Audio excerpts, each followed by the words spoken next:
We're here working on our leadership form for our double nunchucks. So from the beginning, we're working on our presentation. You're gonna start feet together, nunchucks at your side, one step, side kick, spin over your back shoulder, hush, we are TKA, ha! Arms come back, then I'm just gonna X strike from here, split it out, circle down, around all the way through. Then that's the presentation. From here, segment one, I'm gonna pull the nunchucks back to my shoulder, step out, strike down. I'm gonna swing the nunchucks out as I bring my right leg back, strike here, up, strike to the other side.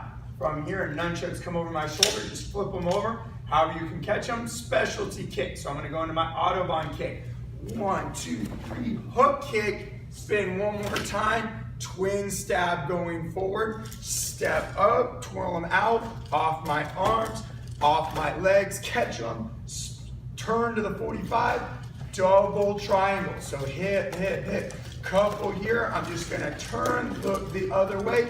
Once this hits my hip, I'm going over my shoulder, spin, down to a knee spin, strike the other side, back up to my shoulders, flip them over, ha! And coming back as I go. That's gonna be our leadership double nunchuck form. Have fun with that one, guys. Remember, you can be a little bit more creative on these too, so if there's some other moves that you guys really like to add in, maybe you have some cool tricks that you can do, feel free to add those in, but make sure it flows with the form. That's the important thing. You wanna make sure that it all flows together. Good luck, train hard, and remember, become better than you are today.